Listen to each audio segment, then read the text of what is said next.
Seri 3 Pedang Kayu Harum. Dewi Maut. Cerita, Hoping Hu. Audiobook, novel silat. Bab 39. Pada hari ketiga, ketika mereka baru saja berhenti dari perjalanan semalam suntuk yang amat melelahkan, dan In Hong sedang membuat api unggun, dibantu oleh Kaisar dan Hamila, yang mengumpulkan daun-daun kering. Tiba-tiba terdengar suara ketawa dan dari balik batang-batang pohon berlompatan keluarlah beberapa orang yang membuat In Hong terkejut sekali dan pendekar wanita ini melepaskan ranting yang dipegangnya. Di depannya telah berdiri Go Bi Sin Kou, Hua Hua Chin Jin, Hek Isian Kou, dan Bo Tai Su, 4 orang sakti yang membantu pembesar Taikam Wang Chin itu. Akan tetapi In Hong sama sekali tidak menjadi gentar dan dia malah bersikap tenang memandang mereka seorang demi seorang dengan sinar matanya yang tajam dingin lalu terdengar dia berkata, suaranya datar dan penuh tantangan. Kalian orang-orang tua datang menyusul kami mau apa? Hehehehe, Yap In Hong, engkau masih bertanya kepada kami? Bukankah pertanyaan itu sebaiknya diajukan kepadamu? Mau apa engkau mengajak tawanan dan Ratu Hamila ke tempat seperti ini? Sebelum In Hong menjawab, tiba-tiba Kaisar yang sudah bangkit berdiri sambil menggandeng tangan Hamila itu berkata dengan lantang. Kami lihat bahwa kalian adalah orang-orang Han yang menjadi kaki tangan si pengkhianat Wang Chin. Apakah sampai sekarang kalian tidak menyadari bahwa Wang Chin menyeret kalian orang-orang tua ke lembah penghinaan, hendak menjual negara kepada bangsa lain dan bahwa sekarang usaha Wang Chin sudah mengalami kegagalan dan diambang kehancuran? Dengan sukarela kami ikut melarikan diri bersama Nona Hong. Kalian mengejar ini mau apa? Hayo jawab. Kaisar yang muda itu memang memiliki wibawa yang hebat. Pandang matanya, sikapnya, kata-katanya semua mengandung wibawa besar sehingga sejenak 4 orang tua itu tidak mampu menjawab. Bahkan Go Bi Sin Kou yang biasa pandai bicara, kini menunduk dengan muka merah. Akan tetapi, segera nenek ini dapat menguasai dirinya lagi dan dengan suara yang kurang galak dia berkata. Kami mengejar untuk membawa Kaisar dan Ratu kembali ke benteng. Kaisar menudingkan telunjuknya ke arah 4 orang tua itu, gerakan yang juga mengandung wibawa kemudian katanya lantang. Dengarlah, hai para pengkhianat bangsa. Aku lebih percaya kepada seorang musuh seperti Raja Sabutai daripada kepada pengkhianat-pengkhianat seperti kalian. Kalau Sabutai yang datang menyusul, aku akan menyerah tanpa perlawanan. Akan tetapi aku tidak sudi menjadi tawanan kalian, dan lebih baik mati. Nona, beranikah engkau melawan mereka? In Hong mengangkat dadanya yang sudah membusung itu sehingga makin menonjol karena dia merasa kebanggaannya timbul dapat melindungi Kaisar yang begini gagah sikapnya. Tentu saja hamba berani, jawabnya tegas. Nah, aku perintahkan engkau untuk membasmi pengkhianat-pengkhianat bangsa seperti mereka itu, Nona, kata pula Kaisar dan dengan sikap tenang dia lalu menggandeng tangan Hamila. Diajaknya duduk di bawah sebatang pohon agar wanita muda itu tidak kepanasan, duduk di atas rumput hijau sambil siap untuk menonton pertandingan. Biarpun dia yang terancam bahaya, namun Kaisar bersikap tenang saja seolah-olah dia yakin akan kemenangan In Hong, atau seolah-olah dia tidak peduli lagi dengan apa yang akan terjadi pada dirinya. Enci Hong, hati-hatilah. Ratu Hamila juga berseru ke arah In Hong. In Hong menoleh dan memandang ke arah ratu yang cantik itu dengan senyum terima kasih. Dia makin bangga. Kaisar itu muda dan gagah berani, ratu itu cantik jelita dan manis budi, sungguh tidak percuma membela orang-orang seperti mereka.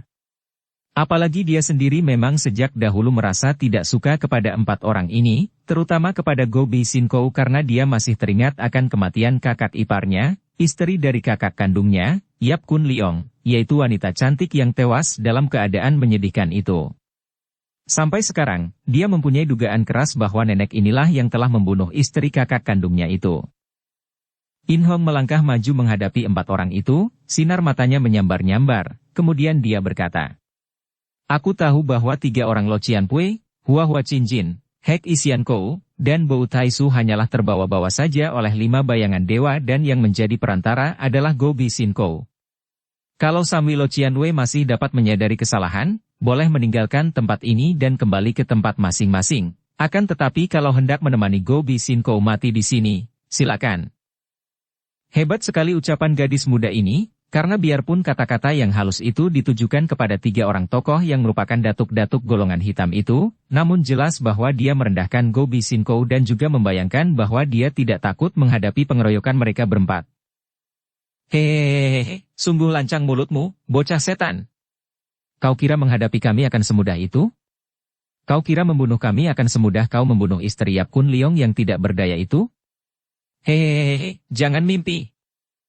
Kata-kata Go Bisinkou ini membuat seseorang yang sejak tadi bersembunyi di balik sebatang pohon besar hampir saja berseru kaget. Mukanya berubah dan dia mengintai dengan hati-hati dan perhatiannya makin tercurah karena hatinya tertarik sekali. Dia seorang laki-laki tua yang usianya tentu sudah 60 tahun lebih, berpakaian sederhana dan sikapnya masih gagah sekali. Tiba-tiba laki-laki tua ini menyelinap, gerakannya cepat bukan main dan tahu-tahu dia telah lenyap ke dalam semak-semak belukar.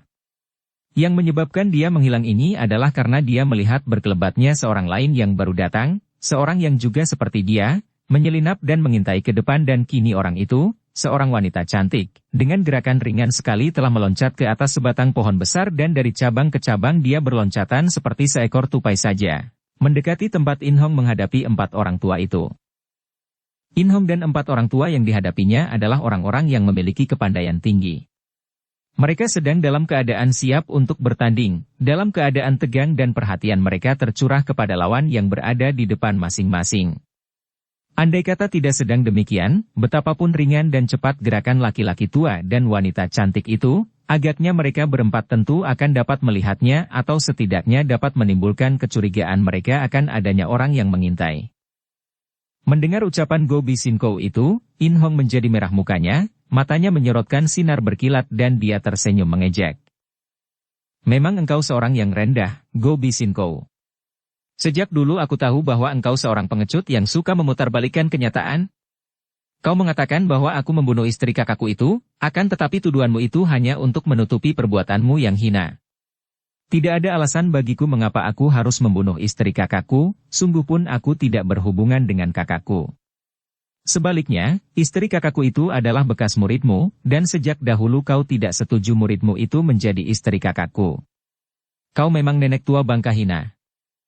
Bocah setan, makanlah tongkatku, teriak Go Bisinkou yang sudah marah sekali dan tongkatnya yang butut dan berwarna hitam itu sudah meluncur digerakkan oleh tangannya, mengirim serangan kilat ke arah perut In Hong.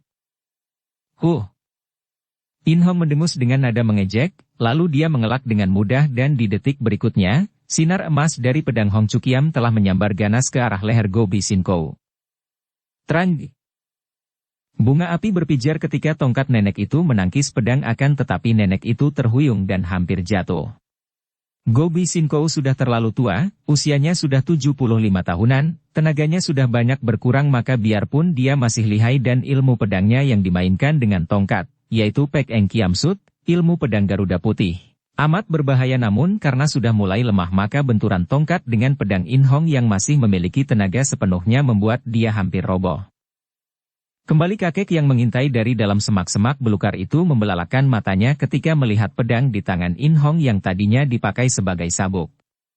Dia memandang heran dan juga kagum, apalagi ketika kini tanpa banyak cakap Hua Chin-jin, Hek Isian Kou, dan Bo Tai Su maju mengeroyok. Kakek yang bersembunyi itu mengerutkan alisnya dan seluruh urat di tubuhnya menegang. Dia melirik ke arah kaisar dan kakek ini menggeleng-geleng kepala dengan kagum. Kaisar muda itu menonton dengan tenang, sedikit pun tidak khawatir dan dia masih merangkul leher Hamila yang cantik itu dengan amat mesra, kadang-kadang mencium rambut atau muka wanita itu sekilas dengan gerakan penuh kasih sayang. Gila, sungguh gila.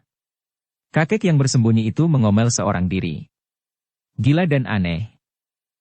Akan tetapi perhatiannya kembali tercurah ke tempat pertempuran di mana In Hong menghadapi pengeroyokan 4 orang tua itu dari 4 penjuru. Gadis itu memang hebat sekali. Tubuhnya sampai lenyap terbungkus sinar pedang keemasan yang bergulung-gulung menyelimuti dirinya, bahkan kadang-kadang sinar pedang yang bergulung-gulung itu mencuat ke sana-sini menyambar ke arah 4 orang pengeroyoknya secara yang tidak tersangka-sangka dan dengan kecepatan kilat. Go Bisinkou menggerakkan tongkat butut hitam dengan penasaran.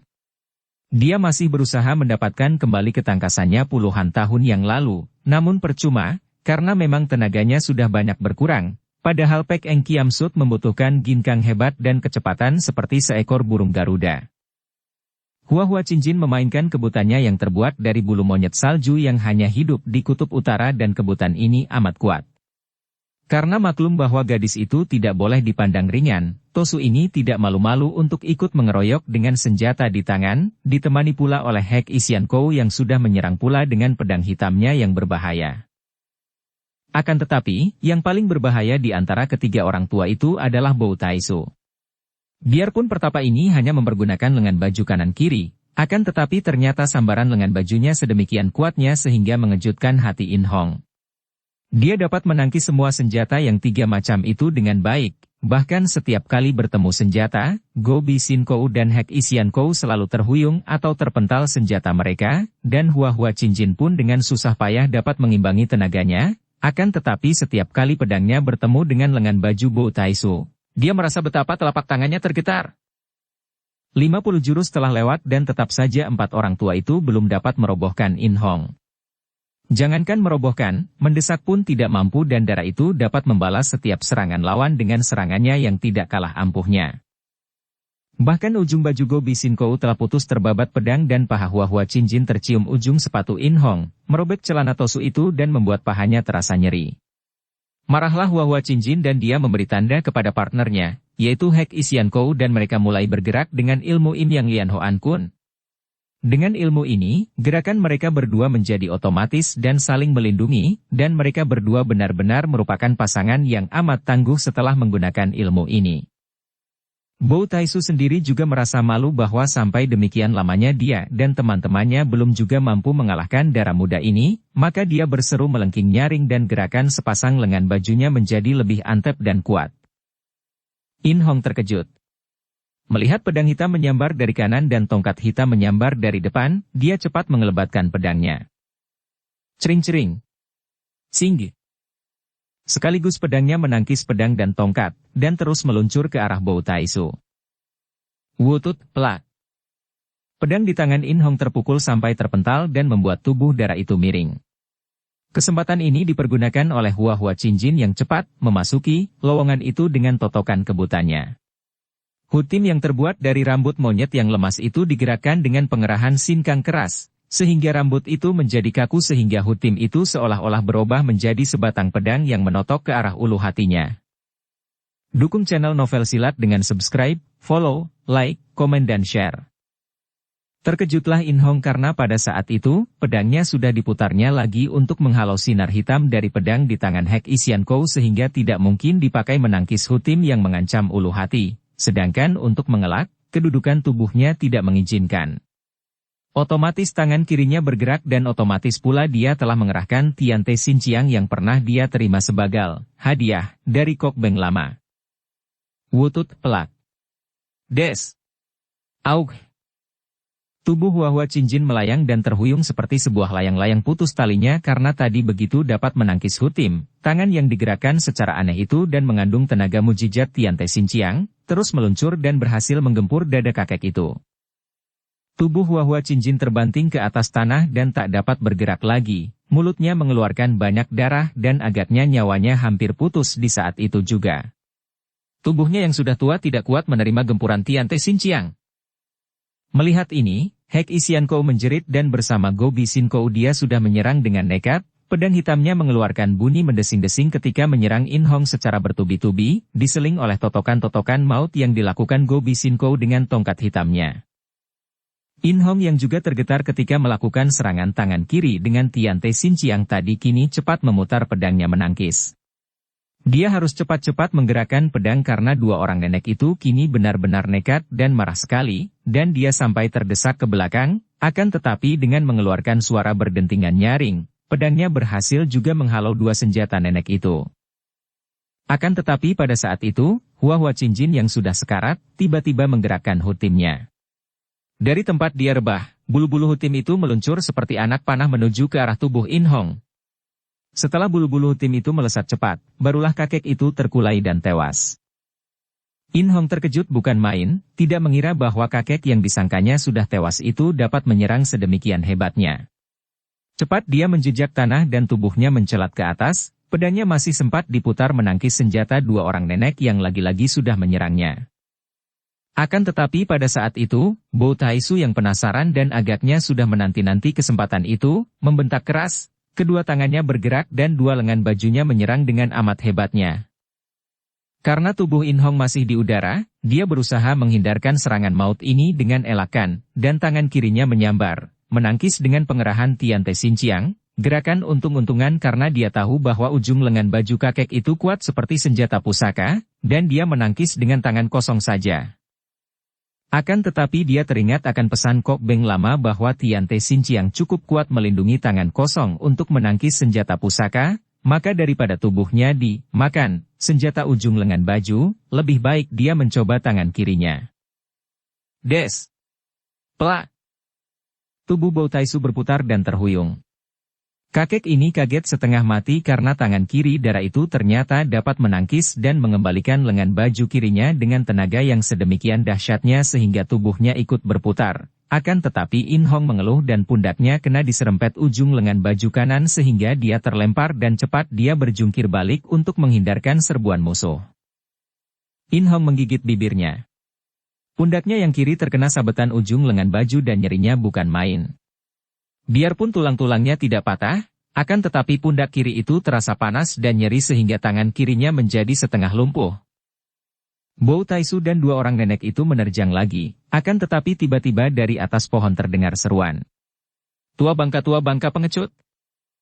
Sesosok bayangan wanita menyambar turun dan tahu-tahu Yo Bi Kiok telah berada di situ. Kalian hanya berani mengeroyok seorang kanak-kanak seperti muridku. Inilah gurunya, majulah kalau kalian sudah bosan hidup. Hek Isian Kou sudah marah sekali, marah karena berduka melihat sahabatnya, juga kekasihnya semenjak mereka masih sama muda itu kini telah menggeletak tewas, maka tanpa memperdulikan munculnya ketua Giok Hongpang yang dia tahu amat lihai itu, dia sudah membentak lagi dan melanjutkan serangannya kepada In Hong. Melihat ini, Bo Taisu dan Go Bi Sin Kou juga menerjang maju menghadapi Yo Bi Kiok ketua Giok Hongpang yang telah mencabut keluar Lui Kong Kiam di tangan kanan dan menghadapi mereka berdua dengan senyum mengejek.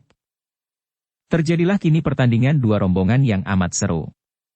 In Hong hanya menghadapi seorang lawan, tentu saja lawan ini amat lunak baginya, akan tetapi karena pundak kirinya terasa nyeri kalau digerakkan dan tangan kirinya masih agak lumpuh, maka tentu saja ketangkasannya menurun banyak dan dia hanya mengandalkan gerakan pedangnya saja. Dalam keadaan seperti itu, keadaannya menjadi seimbang juga dengan Hek Isian Kou dan mereka saling menyerang secara mati-matian. Biarpun Yo Bi Kiok amat lihai dan memandang rendah kedua orang lawannya, akan tetapi pertandingan antara dia dan dua orang tua itu pun hebat dan seru sekali. Boleh jadi tingkat Go Bi Sin Kou masih jauh kalah olehnya, akan tetapi tingkat Bo Taisu tidak berselisih banyak dengan ketua Giok Hongpang ini. Dia hanya menang cepat dan juga memiliki dasar-dasar ilmu silat tinggi yang murni, warisan dari Panglima Tehu si manusia sakti. Juga pedang Lui Kong Kiam di tangannya adalah pedang kilat yang amat hebat sehingga setelah bertanding 50 jurus, ujung lengan baju kiri Bo Taisu kena dibabat buntung. Bo Taisu kaget dan marah, membentak beberapa kali dengan pengerahan kaikang dan kedua tangannya melakukan pukulan jarak jauh. Angin dahsyat menyambar ganas ke arah ketua Giok Hongpang itu, akan tetapi Yo Bi Kiok tertawa, mengelak dan pedangnya yang mengeluarkan sinar kilat itu menghantam ke arah Go Bi Sin Kou yang cepat menangkis. Trak! Jang. Tongkat butut hitam itu patah menjadi dua dan Go Bi Sin Kou cepat meloncat jauh ke belakang. Tiba-tiba nenek yang curang ini meloncat lagi dan tahu-tahu dia sudah berada di belakang Kaisar dan Hamila, menodongkan sisa tongkatnya yang tinggal sepotong dan membentak. Tahan senjata! Kalau tidak, akan kubunuh Kaisar. Subo, harap mundur. In Hong berteriak kaget dan dia sendiri cepat mundur meninggalkan Hek Isian Kou yang sudah didesaknya tadi. Jangan mundur, kalian basmi saja pengkhianat-pengkhianat itu kemudian nenek iblis ini. Biarlah kalau dia mau membunuh kami. Kaisar berkata, sedikit pun tidak takut dia pun tongkat itu sudah menodong kepalanya.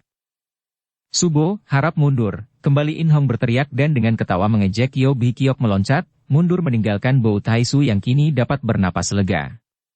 Dia sudah terdesak hebat tadi, nyaris tewas oleh sinar pedang kilat yang bergulung-gulung. Tua bangka curang! Yo Bi Kiok berseru.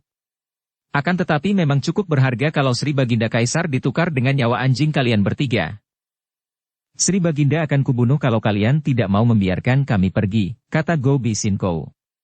Yo Pangcu, sebagai ketua Giok Hong Pang, kau berjanjilah bahwa kau akan membiarkan kami pergi kalau aku melepaskan Kaisar. Hayo berjanji. Yo Bi Kiok kembali tersenyum mengejek. Melihat betapa Go Bi Sin Ko yang sudah ketakutan itu bisa saja berlaku nekat dan membunuh Kaisar dan Hamila, In Hong berkata. Subo, berjanjilah. Nyawa beliau terlalu berharga untuk dikorbankan. Yo Bi Kiok mendengus, kemudian dengan gemas dia berkata. Nenek iblis tua bangka, biarlah sekarang aku berjanji akan membiarkan kalian bertiga pergi kalau kau membebaskan Kaisar.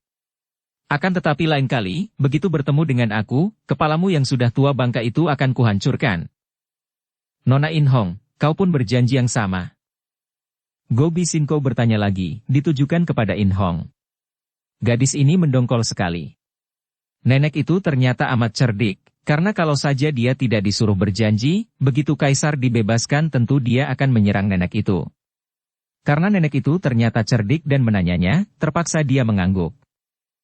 Aku berjanji akan membiarkan kalian bertiga pergi asal Sri Baginda dibebaskan.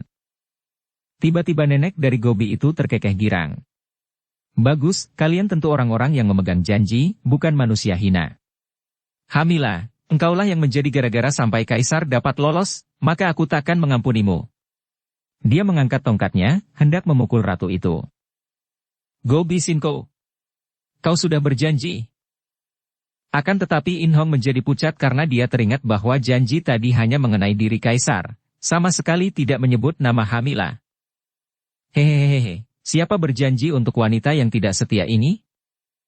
Dia mengangkat tongkatnya. Yo Bi Kiok hanya memandang dengan senyum mengejek, sedangkan In Hong berdiri terlalu jauh untuk dapat menyelamatkan nyawa Hamila. Mampuslah kau! Go Bi Sin Ko menggerakkan tongkatnya menghantam ke arah kepala Hamila.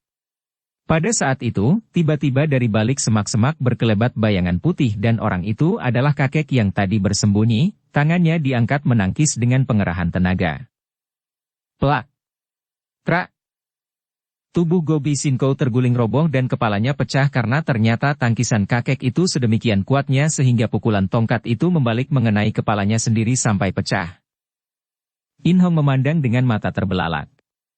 Dia mengenal kakek yang amat lihai itu, yang bukan lain adalah Chia Keng Hong, ketua dari Chin Ling Pai. Adapun Kaisar sendiri menjadi girang bukan main melihat betapa kekasihnya selamat, maka dia lalu merangkul Hamila yang menangis dalam pelukannya. Kaisar yang sejak muda dahulu sudah tahu akan sepak terjang kakek ini, mengenal pendekar sakti itu, maka dia lalu berkata girang. Ah, kiranya Chia Taiyap ketua Chin Ling Pai yang telah menyelamatkan nyawa Ratu Hamila. Sungguh kami merasa girang sekali. Chia Taiyap. Chia Keng Hong lalu menjatuhkan diri berlutut di depan Kaisar itu dan memberi hormat. Kaisar menggerakkan tangan menerima penghormatan itu dan menyuruh pendekar sakti itu berdiri lagi. Sementara itu, Yo Bi Kiok menjadi marah karena kemunculan Chia Keng Hong itu seolah-olah menonjolkan pendekar itu dan menaruh dia di belakang, karena nyatanya pendekar sakti itulah yang sempat menyelamatkan nyawa Hamila. Dengan marah dia lalu menggerakkan pedangnya, menuding ke arah muka Bo Tai Su dan Hek Isian Kou. Kalian ini anjing-anjing tua harus mampus. Bo Tai Su dan Hek Isian Kou terkejut, akan tetapi mereka berdua siap menghadapi wanita sakti yang galak itu. Subo, kita sudah berjanji melepaskan mereka tadi. In Hong memperingatkan. Yo Bi Kiok meragu, dan tiba-tiba Chia Keng Hong, kakek itu yang diam-diam merasa kagum akan sepak terjang Yap In Hong. Lalu kini tahu mengapa gadis putri sahabat baiknya itu menjadi seorang gadis yang demikian dingin dan ganas sepak terjangnya. Kiranya yang menjadi biang keladi adalah wanita yang menjadi gurunya ini. Dia di dalam pengintaiannya tadi dapat mengenal dasar watak In Hong yang baik, tidak seperti gurunya ini yang benar-benar merupakan Dewi Maut yang tak mengenal ampun. Maka dia pun berkata, suaranya berwibawa. Orang yang tidak memegang janjinya adalah orang yang rendah wataknya. Yo Bi Kiok seperti disambar petir. Dia membalik dan memandang ketua Chin Ling Pai itu dengan mata berapi-api. Sementara itu, In Hong yang sudah mengenal watak gurunya yang amat keras, cepat menggunakan kesempatan itu berkata kepada Bo Tai Su dan Hek Isian Kou. Jiwie Lo Cian Pui harap segera pergi dan membawa jenazah mereka. Bo Taisu sejenak memandang kepada Chia Keng Hong, kemudian berkata, "Kiranya engkau yang bernama Chia Keng Hong, ketua dari Chin Ling Pai." Dia mengangguk-angguk. "Pinto ada peninggalan pesanan dari mendiang Tian Hua Chin Jin, biarlah lain kali saja Pinto sampaikan, sekarang tidak ada waktu." Dia lalu melangkah pergi, menyambar jenazah Hua Hua Chin Jin, diikuti oleh Hek Isian Kou yang juga memanggul jenazah Go Bi Sin Kou. Sebentar saja bayangan kedua orang kakek dan nenek yang lihai itu sudah lenyap dari tempat itu. Yo Bi Kiok sejak tadi memandang kepada ketua Chin Ling Pai dengan mata mendelik dan muka merah. Dia tidak memperdulikan lagi kakek dan nenek yang melarikan diri itu. Ketika Chia Keng Hong yang merasa akan pandang mata itu menoleh kepadanya, Yo Bi Kiok tersenyum mengejek, wajahnya dingin sekali. Melihat ini, berdebar jantung In Hong. Dia telah mengenal gurunya dengan baik dan tahu benar bahwa saat ini gurunya marah bukan main dan tentu akan terjadi hal yang hebat. Akan tetapi yang dihadapi gurunya adalah Chia Keng Rong, kakek ketua Chin Ling Pai yang sudah terkenal di seluruh dunia akan kesaktiannya. Maka dia pun tidak berani mencegah keduanya dan dia hanya mendekati Kaisar dan Hamila yang masih duduk di tempat tadi dengan sikap tenang. Kiranya inikah yang telah terkenal di seluruh dunia? Ketua dari Chin Ling Pai yang pernah diobrak-abrik oleh 5 bayangan dewa? Terdengar Yo Bi Kiok berkata, suaranya mengandung penuh ejekan. Chia Keng Hong tersenyum. Dia adalah seorang pendekar sakti, pendekar besar, ketua perkumpulan yang telah terkenal akan kegagahannya, maka dia pun bukan seperti kanak-kanak yang mudah dibakar hatinya. Mendengar ucapan itu, dia memandang Bi Kiok seperti memandang seorang anak nakal. Dan kiranya engkaulah yang telah merusak anak sahabat baikku, Yap In Hong adik Yap Kun Leong ini. Aku merusak keluarga Kun Leong atau akan membikin mampus padanya, kau peduli apa? Apakah kau hendak membela Yap Kun Leong? Yo Bi Kiok membentak makin marah karena dia diingatkan kepada Kun Leong, satu-satunya pria di dunia ini yang pernah dan selalu dicintanya, akan tetapi yang telah menyakitkan hati karena menolaknya. Chia Keng Hong menggeleng kepalanya. Aku tidak hendak membela siapa-siapa, hanya sayang bahwa engkau telah menyeleweng, padahal engkaulah kiranya yang telah mewarisi pusaka bokor emas milik mendiang Panglima Besar Tehu itu. Yo Bi Kiok tertawa. Tak kau sangka, ya. Engkau sama bodohnya dengan para datuk yang pernah memperebutkannya. Dan dengan kepandaian yang kuperoleh ini, dengan mudah aku akan dapat mengalahkan engkau, orang Shichia. Subo, harap Subo bersabar. Apa perlunya mencari keributan lagi? In Hong yang merasa betapa sikap gurunya itu keterlaluan sekali, tak dapat tinggal diam lagi dan menegur dengan halus. Yo Bi Kiok menoleh kepadanya. Kau penakut? In Hong, mari kita bawa tawanan itu kembali kepada Raja Sabutai. Sambil berkata demikian, tanpa menghiraukan lagi kepada kakek itu, dia menghampiri Kaisar Cheng Tung. Akan tetapi tiba-tiba Chia Keng Hong melangkah maju dan menghadang di depan Yo Bi Kiok. Pangcu dari Giok Hong Pang, engkau tidak boleh membawa pergi Kaisar karena aku akan mengantar beliau kembali ke kota raja. Tiba-tiba Bi Kiok menghentikan langkahnya dan membalikkan tubuhnya dengan sikap penuh ancaman kepada Chia Keng Hong. Orang tua, geramnya. Mengingat akan nama baikmu, aku masih berlaku sabar dan tidak menyerangmu. Akan tetapi sekarang engkau malah menantangku. Tidak ada siapa-siapa yang kutantang, akan tetapi Sri Baginda Kaisar telah berhasil lolos dari tawanan. Itu baik sekali dan aku akan mengawalnya ke kota raja. Enak saja kau bicara. Akulah yang menentukan dia hendak dibawa kemana. Dan aku akan membawanya kembali kepada Raja Sabutai. Tidak. Terpaksa aku akan menentangmu, Yo Pangcu. Subo, biarlah Sri Baginda Kaisar dikawal ke kota raja oleh Cialo Cianpue, dan kita mengantar Ratu Hamila kembali. In Hong berkata dan Chia Keng Hong menoleh ke arah gadis itu dengan pandang mata senang. Akan tetapi, pada saat itu dia mendengar sambaran angin yang dahsyat sekali dari arah Yo Bi Kiok berdiri. Tahulah pendekar sakti ini bahwa ketua Giok Hong Pang itu telah menyerangnya. Dia tadi sudah menyaksikan gerak-gerik Yo Bi Kiok dan mengenal sebagian dari gerakan yang bersumber pada ilmu kepandaian Panglima Tehu, maka dia segera menduga bahwa tentu wanita inilah yang telah mewarisi ilmu-ilmu dari bokor emas itu.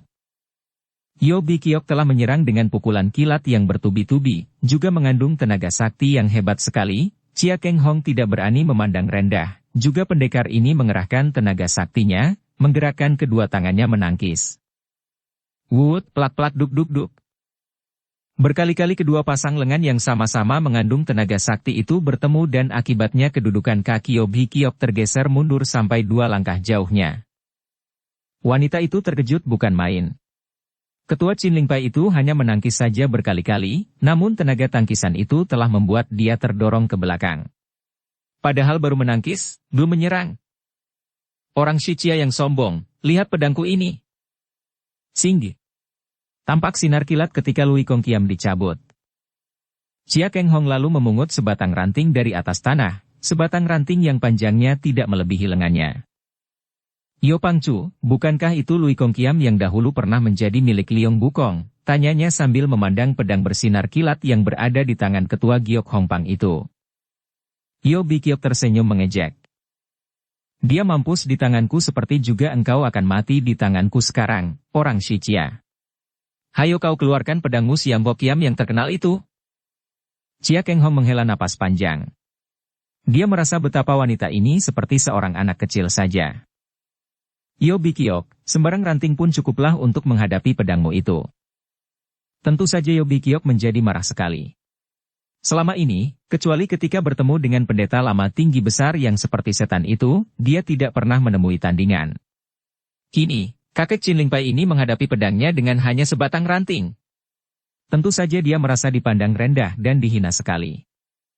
Sambil berteriak mengeluarkan suara lengkingan tajam tinggi dan panjang, tubuhnya menerjang ke depan, pedang kilatnya menjadi sinar bergulung-gulung. In Hong memandang dengan khawatir.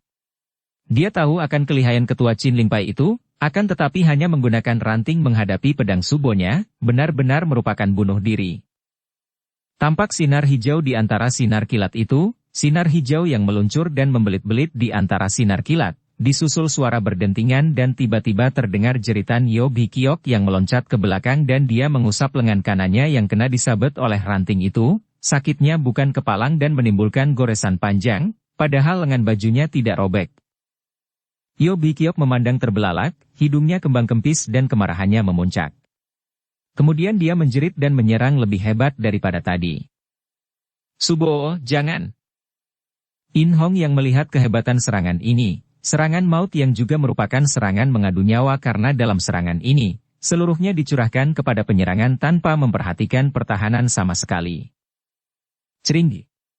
Cep! Ranting di tangan Chia Keng Hong patah menjadi 2, akan tetapi, pedang Lui Kongqiam itu terlepas dari tangan pemiliknya dan menancap di atas tanah di depan kaki Yo Bi-kiok. Sejenak wanita itu terbelalak, hampir tidak mempercayai pandangan matanya sendiri bahwa pedangnya benar-benar sampai dapat terpukul lepas dari tangannya. Tahulah dia bahwa pendekar di depannya ini benar-benar memiliki kesaktian yang luar biasa, maka dia menjadi malu sekali.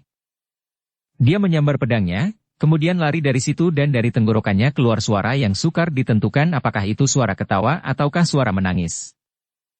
Chia Keng Hong menghela napas dan menoleh kepada In Hong yang memandangnya dengan penuh kagum. Gurumu itu tinggi sekali ilmunya, sayang dia dikuasai oleh watak yang ganas dan aneh, mendekati kegilaan, katanya. Memang dia mendekati kegilaan oleh perasaan hatinya yang gagal karena ditolak oleh Kun Leong Koko, kata In Hong. Ah, begitukah? Chia Keng Hong menggeleng-geleng kepalanya. Dia tidak merasa heran karena dia tahu bahwa akibat cinta gagal banyak mendatangkan bencana pada manusia, sejak zaman gurunya masih muda, baca cerita Siang Hokiam, sampai pengalamannya sendiri. In Hong, katanya teringat kepada orang tua gadis itu dan memanggil nama gadis itu dengan mesra. Kau telah melakukan perbuatan baik sekali dengan melindungi Sri Baginda. Sekarang, aku akan mengawal Sri Baginda Kaisar kembali ke kota raja. In Hong mengangguk. Dia tunduk dan kagum kepada kakek ini sekarang, tidak hanya kagum akan kepandaiannya yang benar-benar hebat, akan tetapi juga kagum akan sikapnya. Baiklah, Lo Cianpue. Saya akan mengantar ratu kembali ke benteng Raja Sabutai. Chia Keng Hong menghampiri Sri Baginda dan menjura dengan hormat. Marilah, Sri Baginda, hamba mengawal Paduka kembali ke kota raja. Kaisar Cheng Tung saling pandang dengan Hamila dan wanita cantik itu sudah bercucuran air mata. Mereka saling pandang, juga Kaisar itu kelihatan berduka dan terharu sekali. Kemudian, Hamila mengeluarkan suara jerit lirih dan mereka saling rangkul. In Hong menundukkan kepala dan Kang Hong membalikkan tubuhnya dengan alis berkerut. Tentu saja dia tidak tahu apa yang terjadi antara dua orang ini, seorang tawanan dan seorang istri dari si penawan. Akan tetapi hal itu bukan urusannya dan dia tidak ingin mengetahuinya, akan tetapi telinganya tetap saja mendengar isak tangis Hamila. Sri Baginda, terpaksa saya harus meninggalkan Paduka, terdengar Hamila terisak. Hamila, tidak bisakah kau ikut dengan aku untuk selamanya? Suara kaisar penuh kelembutan dan permohonan seperti suara seorang pemuda biasa merayu dan membujuk kekasihnya. Tidak mungkin, Paduka juga tahu betapa baiknya Sabutai, sudah menjadi kewajibanku untuk kembali kepadanya, selamat tinggal, Sri Baginda. Hamila, perpisahan ini, mungkinkah pertemuan ini yang penghabisan? Bila kita dapat berjumpa kembali? Agaknya hanya di alam baka kita dapat saling bertemu kembali, Baginda. Biarlah kalau di dunia ini kita tidak dapat berjodoh, di dalam kehidupan kelak hamba akan menjadi pelayan Paduka, menjadi. Di dalam pertemuan antara kita kelak, aku ingin menjadi suamimu, Hamila. Kaisar muda yang lagi gandrung asmara itu lalu melepaskan sebuah kalung dari lehernya dan mengalungkan benda itu ke leher Hamila sambil berbisik. Hamila, kalung ini pemberian ibundaku dan hanya boleh diberikan kepada permaisuriku. Hamila menggenggam kalung yang melingkari lehernya itu, matanya yang berair memandang terbelalak. Tapi, kita berpisah, akan tetapi hati kita tidak. Kau akan kukenang sebagai satu-satunya istriku yang tercinta, biar aku lahiriah akan dilayani 1000 orang wanita sekalipun. Sri Baginda, Hamila menangis dan makin terharu dan beratlah hatinya untuk berpisah. Kau mintalah kebijaksanaan suamimu, Sabutai, agar jika engkau melahirkan seorang putra, di samping nama pemberian Sabutai, juga diberi alias nama pemberianku, yaitu Cheng Han Hou. Hamila membisikkan nama itu untuk menghafalnya sambil mengangguk, kemudian berbisik. Kalau perempuan? Terserah kepadamu. Setelah mendekap sekali lagi mereka berpisah. Hamila digandeng tangannya oleh In Hong dan pergi dari situ, diikuti pandang mata kaisar yang berdiri dengan muka pucat. Ratu Hamila juga beberapa kali menoleh dan agaknya dia tentu akan lari kembali kepada kekasihnya kalau saja tidak digandeng dengan kuat oleh In Hong. Setelah bayangan dua orang wanita itu lenyap, barulah kaisar menghela napas panjang dan bertanya kepada kakek Chin Ling Pai yang masih menantinya itu. Cielo Qianwei, apakah yang lebih menyedihkan daripada dua orang yang saling mencinta terpaksa harus berpisah? Chia Keng Hong yang semasa mudanya juga banyak mengalami suka dukanya cinta, dapat memaklumi perasaan kaisar saat itu, akan tetapi dengan jujur dia mengingatkan. Maaf, Sri Baginda, akan tetapi hamba kira bahwa cinta antara pria dan wanita pun hanya merupakan sebagian saja daripada hidup yang luas ini, apalagi bagi Paduka sebagai kaisar, karena di sana masih menanti tugas yang menyangkut kehidupan rakyat senegara. Dan kedudukan Paduka kini telah dipegang oleh lain orang. Ini merupakan berita baru bagi kaisar dan dia cepat mendekati Keng Hong, memandang tajam dan bertanya. Siapa dia?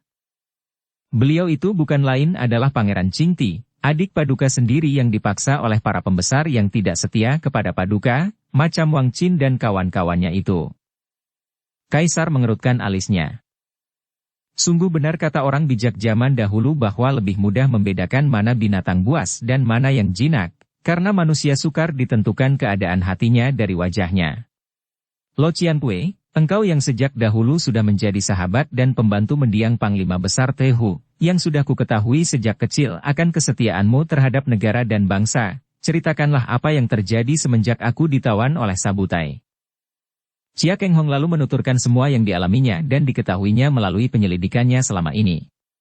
Diceritakannya betapa pasukan orang-orang Manchu dan Hitan yang dipimpinnya tidak berhasil menolong Sri Baginda yang ditawan karena tidak ada bantuan sama sekali dari pihak kota raja, kemudian betapa dia pergi menyelidiki kota raja dan tahu bahwa pembesar-pembesar yang berkuasa, yang menjadi sekutu Wang Qin, sengaja membiarkan kaisar tertawan tanpa ada usaha untuk menolong, kemudian malah mereka itu menentang para pembesar yang setia dan memaksa pengangkatan Pangeran Qingti sebagai pengganti. Kaisar mengangguk-angguk dan kini kedukaannya karena perpisahan dengan Hamila itu sama sekali telah terlupakan olehnya. Kini pikirannya terisi penuh dengan persoalan kerajaan, maka persoalan lain terusir sama sekali. Demikianlah keadaan pikiran manusia pada umumnya. Kita dipermainkan oleh pikiran yang selalu mengejar pengalaman yang menyenangkan dan menjauhi yang tidak menyenangkan. Selama keinginan mengejar kesenangan ini masih menguasai kita, maka kita tidak akan pernah merasa tenteram. Kalau sudah terpegang kesenangan yang kita kejar-kejar itu, maka hal itu bukan hanya berhenti sampai sekian saja karena pikiran kita sudah bergerak lagi mengejar kesenangan yang lain. Padahal setiap kesenangan itu selalu disanding oleh kekecewaan, kebosanan, dan kedukaan, juga ketakutan. Bersambung ke bab 40. Dukung kami dengan subscribe, follow, like, komen dan share. Terima kasih.